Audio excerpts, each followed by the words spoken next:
My sister did not steal my fiancé the way you might think. She did something colder and far more patient. She spent 8 months convincing him. I was losing my mind so that when I finally told the truth, he would not believe me. My name is Madeline. I am 32 years old. I live in Charleston, South Carolina. I own a small flower shop in the suburbs.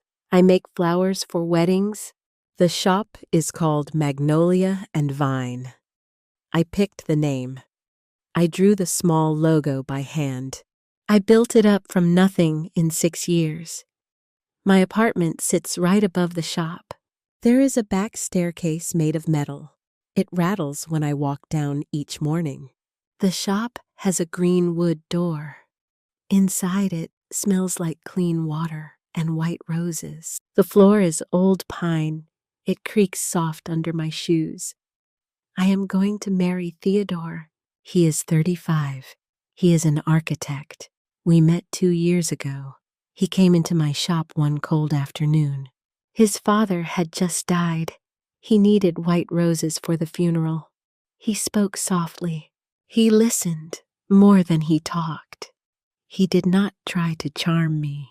I liked him from that first day. Theodore is not loud. He does not say big things, but he remembers small things. He remembers that I drink black coffee with 1 spoon of honey. He remembers that I do not like red roses. I told him once 2 years back. I said red roses were too common. He never bought me red roses again. He brings me yellow daisies from the gas station near his office. He sets them on my counter and smiles. Vivian is my sister. She is 29. She is my only sibling. Everyone says Vivian is the pretty one. She is tall. She has long brown hair. She laughs in a loud, easy way. People love her at parties. I am the careful one. I plan things. I am quiet. We are very different. We have always been different. Vivian works for me at the shop. She has been my assistant for 1 year. She is good with the customers. She talks to brides and their mothers. She wraps the bouquets in white paper. I am thankful for her help. 8 months ago, our mother died. She had cancer in her stomach. She was sick for almost 2 years. In her last weeks, I closed the shop. I did not work for 6 weeks. I sat with Mom every day at the hospital. I held her hand. I gave her ice chips when her mouth was dry.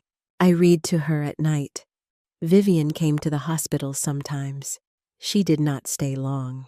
She said it was hard for her, so she ran the shop instead. She took the orders. She paid the bills. She did the deliveries. She saved my business.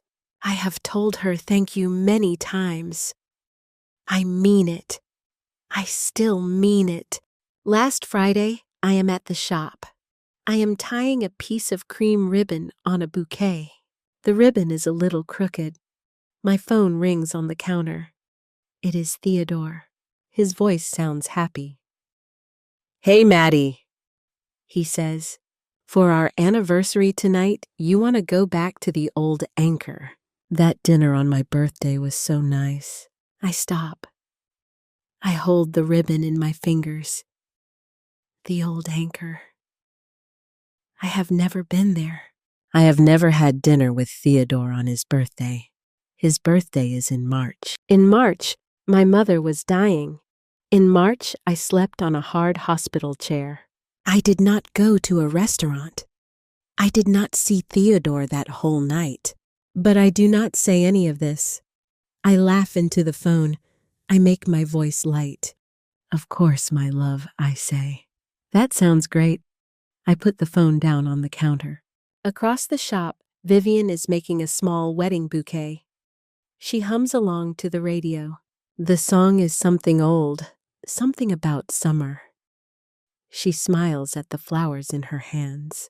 She looks happy. I watch her for a long time. I do not know why I watch. I just feel something. Something small is wrong. I do not know what is wrong, but I feel it the way you feel a draft in a closed room.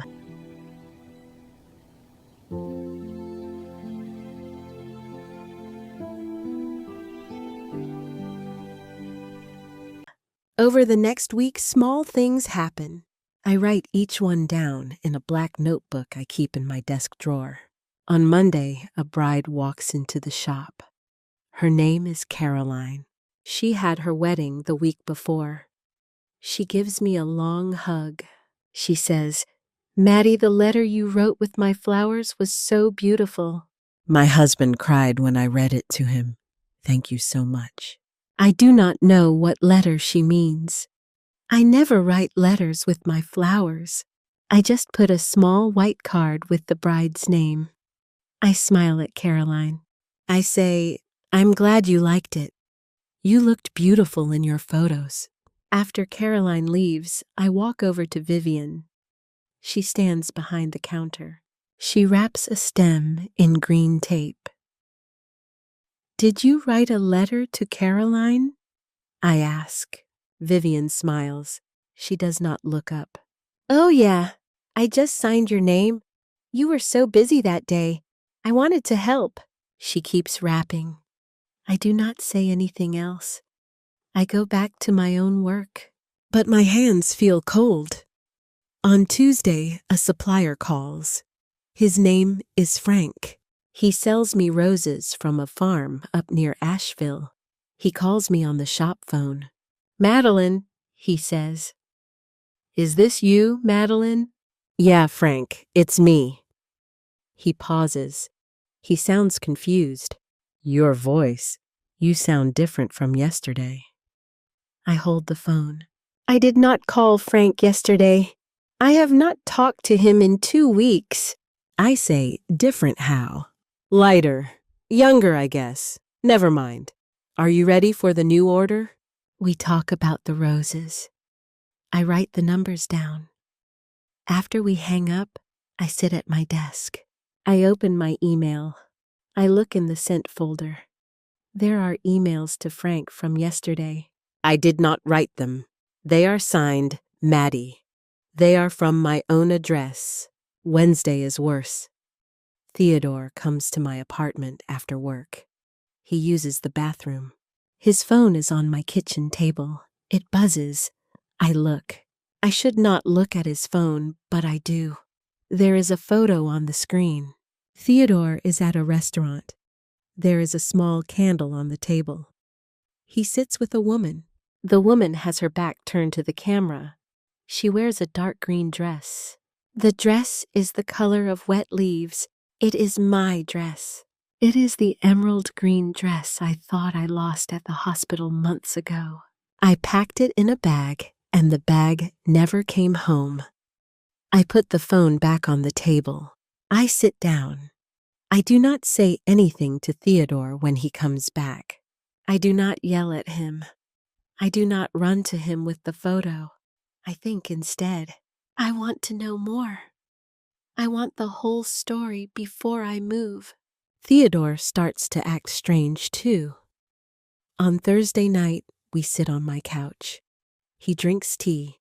I drink water. He watches me over his cup. His face is soft and worried. "Maddie," he says, "are you okay? Have you been taking your medicine?" I do not take any medicine. I have not been to a doctor in 2 years. My health is fine. "Theodore," I say, "I don't take any medicine." "What do you mean?" He looks at me a long time. He says, "Honey, it's okay. You can rest. You don't have to push so hard right now. I just want you to be well." I do not understand, but I do not push him. I just nod. I drink my water. Later that night in bed, he holds me from behind. He whispers in my ear, "I am proud of you, Maddie. You have come so far from those dark days." What dark days? After Mom died, I cried. I felt heavy. I felt empty for weeks, but I was not sick. I was not in any danger. I went to work. I ate dinner. I kept on living. I ask in a soft voice, "What dark days, Theodore? What do you think happened to me?" He pulls back a little. He looks at the ceiling. He stumbles. I just want you to know I'm here for you, Maddie. Vivian has been so worried about you. She told me to be patient with you." Vivian? What has Vivian been telling him about me? I do not sleep that night. At 2 a.m., I get up. I go down the back stairs to the shop. I sit on the cold pine floor. The bouquets stand in tall metal buckets all around me. They wait for the morning deliveries.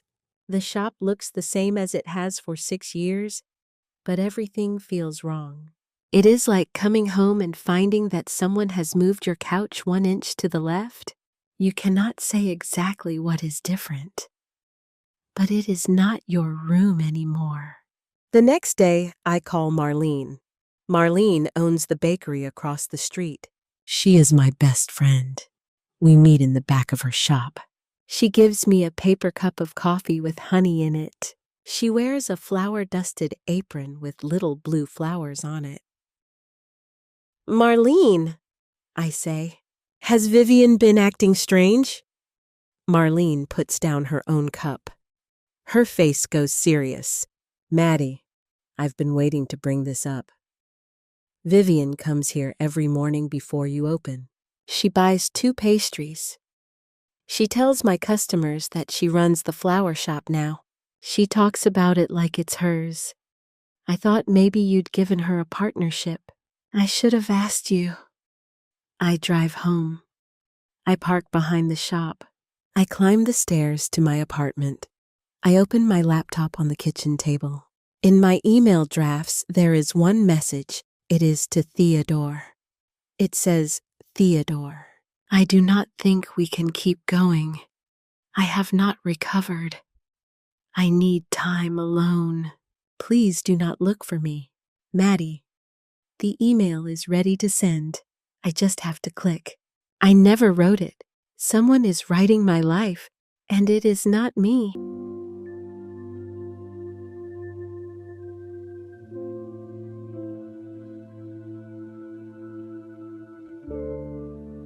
I do not cry that night. I sit on the floor of my apartment.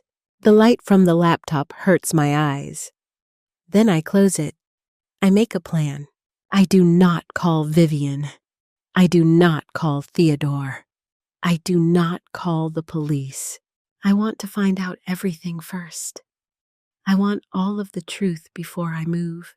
The next morning, I get to the shop at 6 a.m. The shop opens at 9. Vivian comes in at 8:30. I have over 2 hours. I sit at Vivian's desk. I open her laptop. The screen asks for a password. I know her password. Vivian uses our mother's birthday. She has used it for years. I have watched her type it many times. Mom was born May 12th, 1957. Vivian types it as 05121957. The laptop opens.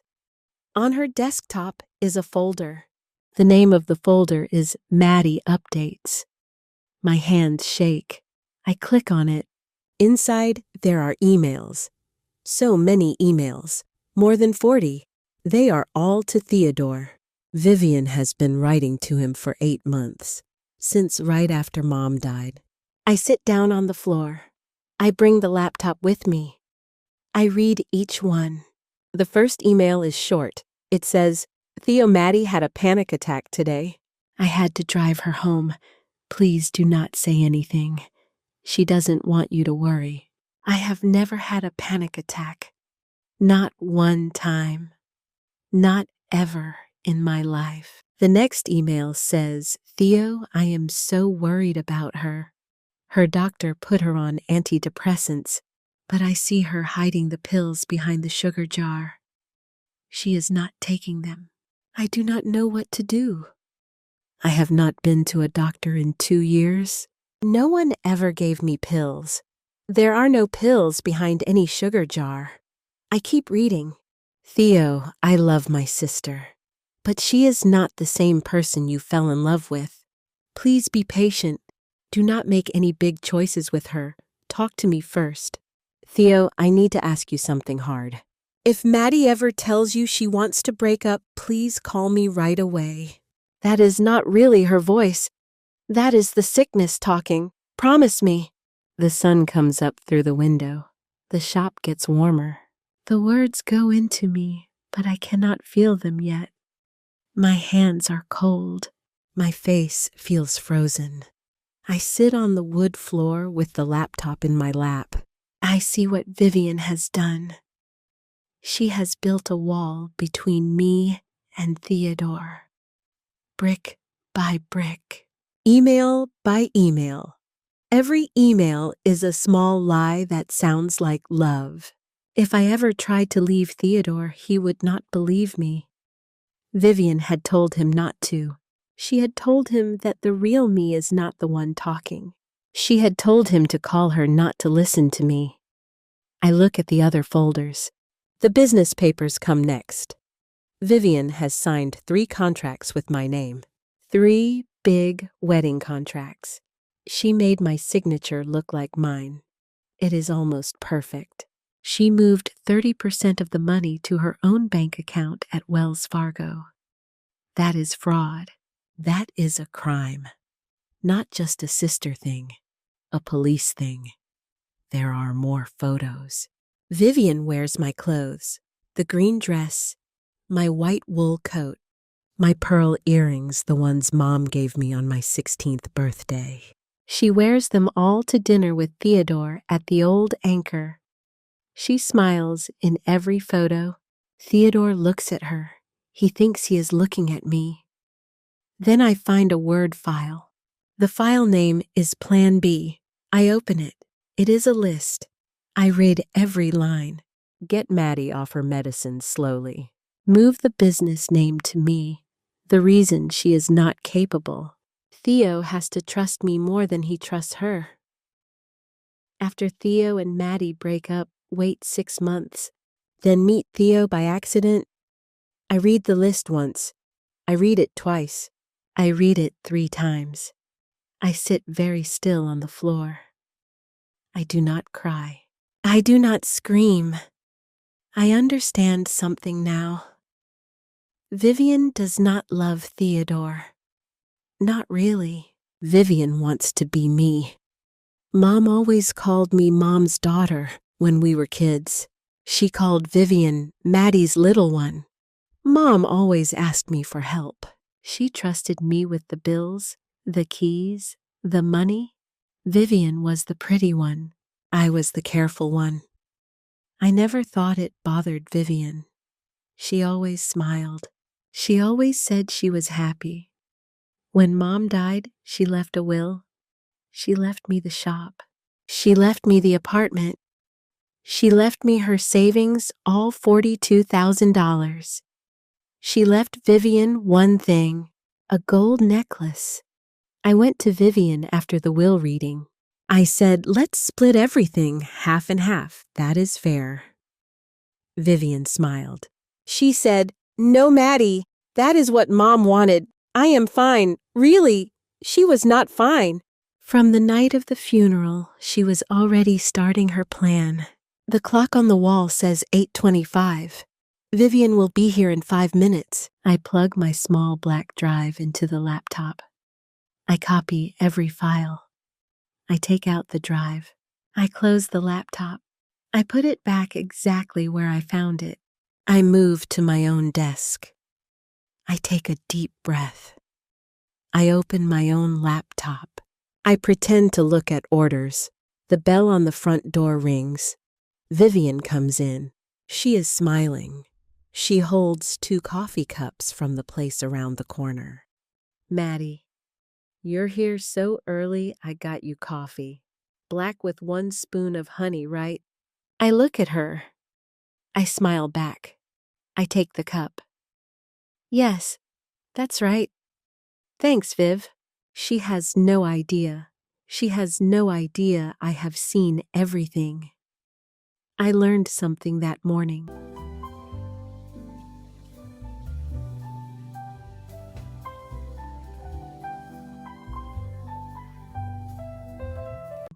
The most dangerous people are not the ones who hate you.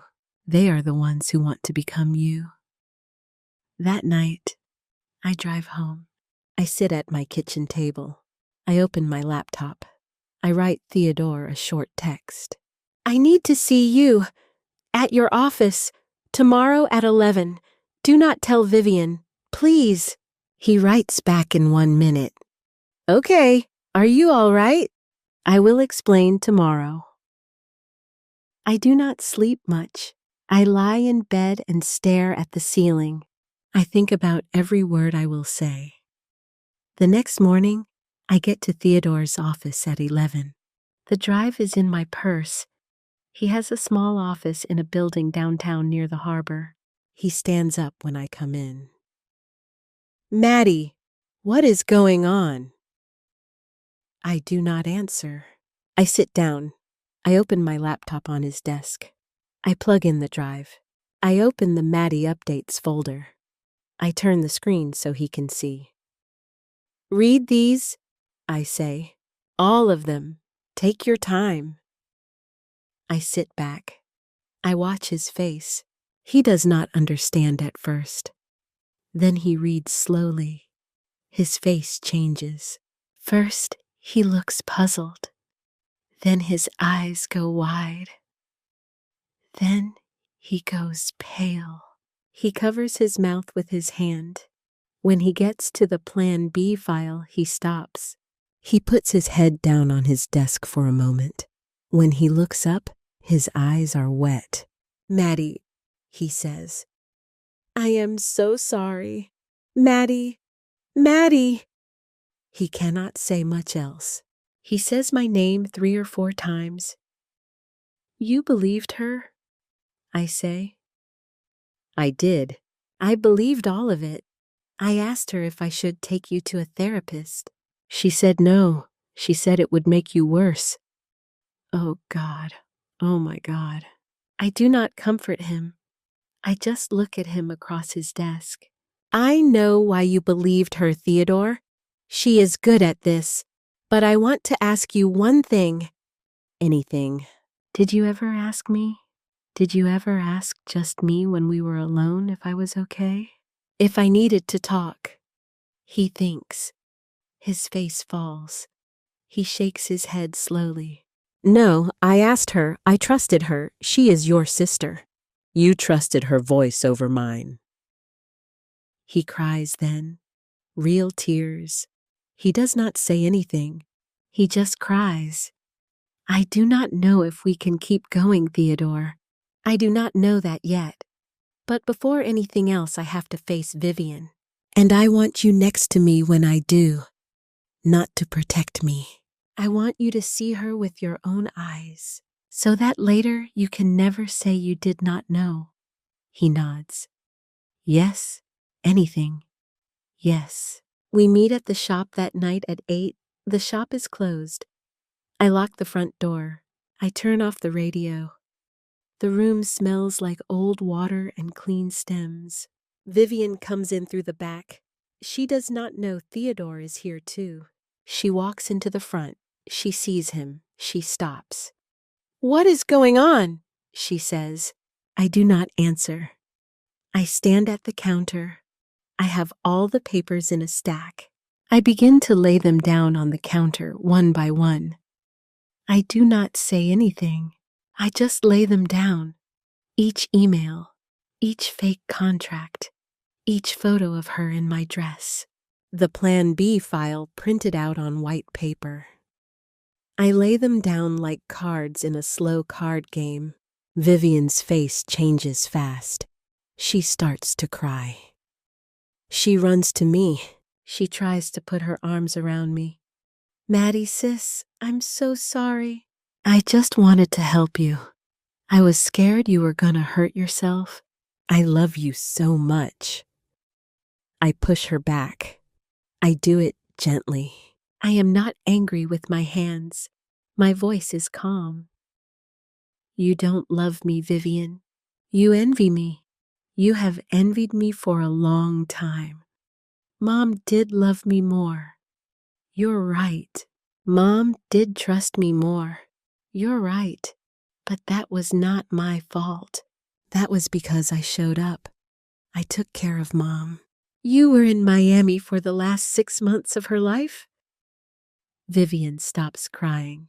Her face goes hard. Then she says something true. The first true thing she has said in a long time. You don't know what it's like to live in your sister's shadow for 29 years. I look at her. I hold her eyes for a long moment. You're right. I don't. Because I never tried to do that to you. She has nothing to say to that. I do not call the police that night. I give her a choice. I have it in writing already.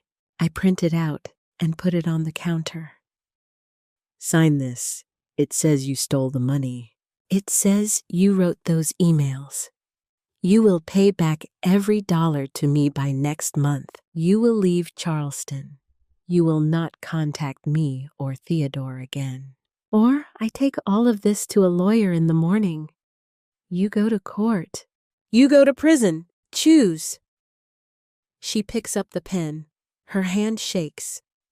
She signs. Theodore drives me home. We do not talk in the car. The streets are dark and quiet. Street lights pass over the windshield. When we stop in front of my shop, I do not get out right away. I need time, I say. I do not know if I can trust you the way I used to. You believed her instead of asking me. That is going to take a long time to fix. Theodore nods.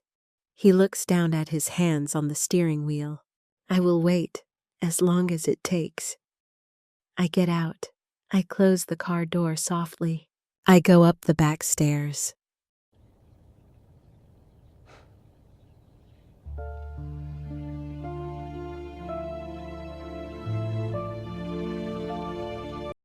Forgiveness is not free, and love that lives without truth is not love at all. 6 months go by. Vivian is in Phoenix, Arizona. She got a job there. I do not know what the job is. She paid back every dollar she stole. The check came in the mail. There was no note.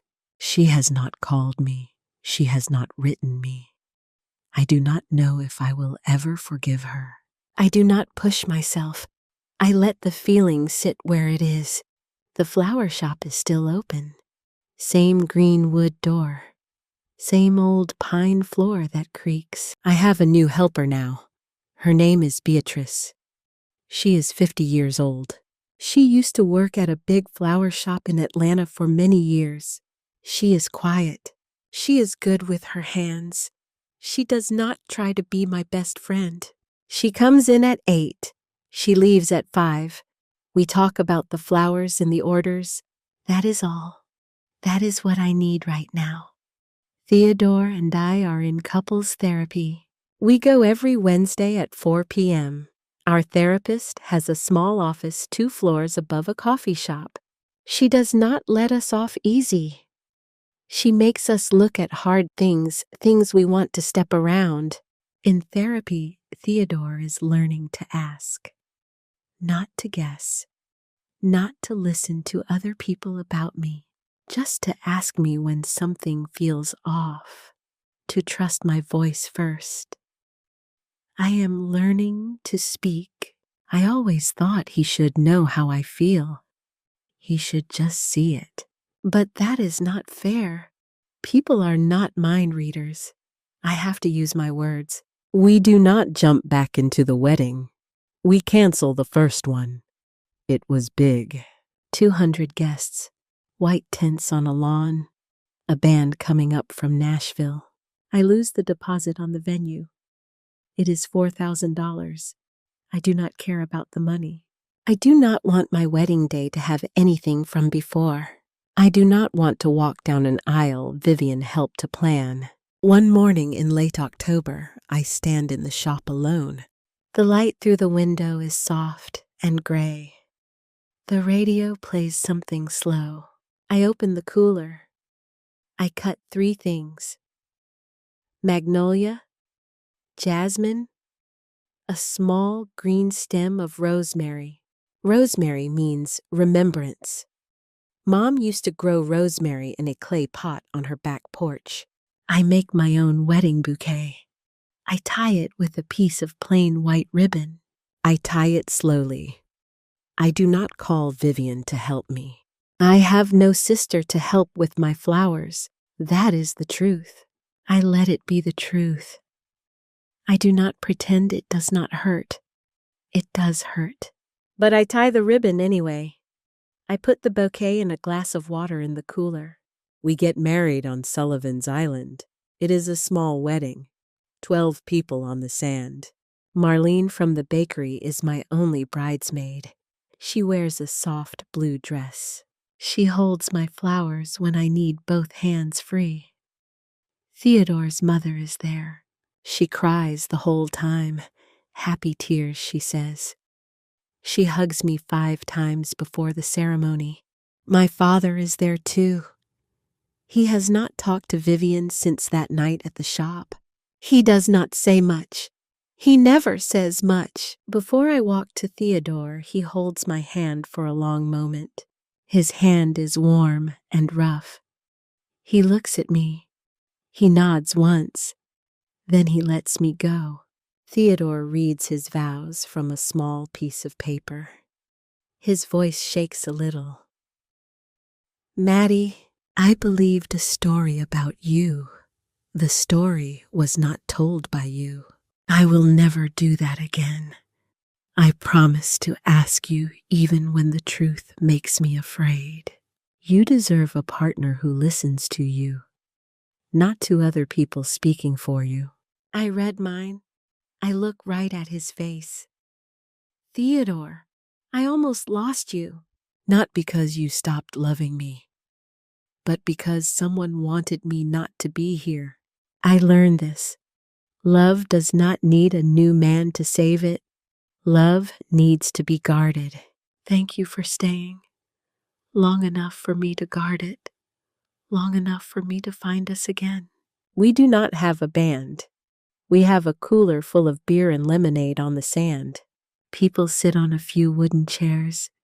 The sun goes down behind the island. The sky turns pink, then orange, then dark blue. The waves come in. The waves go out. Later that night, the others sit around a small fire. I walk a few feet away from them. I stand alone for a moment. I look at the ocean. The water is black now. The moon is small and high. I think about Vivian. I think about Mom. I think about the green dress, the emails, the cold shop floor. I think about all the things I lost. I do not forgive Vivian. Maybe I never will. I am okay with that now. I do not have to make myself feel something I do not feel, but I forgive myself for not seeing it sooner, for thinking my own blood was always safe, for not protecting my love sooner. Some people do not want what you have. They want who you are. The only way to live through that is to know yourself. Know yourself so deep that no one can write you over. Theodore comes to my side. He puts his arm around my back. Are you cold? He asks. I shake my head. No, I'm okay. We stand next to each other. We do not say more. We just watch the waves come in. We watch them go out. We watch them come in again. My sister tried to write my story, but the pen was always in my hand. I just had to remember how to use it. Thank you for listening to Madeline's story. If this story moved you, please give this video a like. Share it with a sister, a friend, anyone who needs to remember they own their own life. Don't forget to subscribe to Teddy English Story for more stories about love, betrayal, and the courage to begin again. See you in the next story.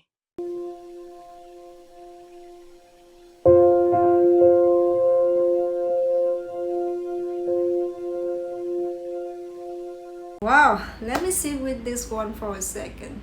I'll be straight with you guys. Theodore made me mad. 8 months. 8 whole months of weird stuff. And he asked the sister, not Madeline, not his own fiance. That hurt me more than the emails did. I'm glad they're in therapy. I am. But part of me wanted Madeline to work. Is that wrong? Maybe. I'm not saying she should leave him. She's brave. She did the work to stay. I just kept thinking, if I were her, would I trust him again? Honestly, I don't know. And Vivian, the Plan B file, the green dress, calling the rose supplier in my voice, that's not jealousy. That's something darker. I have a cousin who used to do small things like this years ago. Wear my clothes, shine my name on a card, not even close to this level. But the feeling is the same. You know something is wrong, and everyone tells you you're crazy. The line that hit me, she doesn't love Theodore. She wants to be me. That's the whole thing. So be honest with me. Could you forgive Theodore? Or would you walk? I have my answer. Drops your below, and I will answer all of them. Thank you so much for watching up to here. See you in the next story.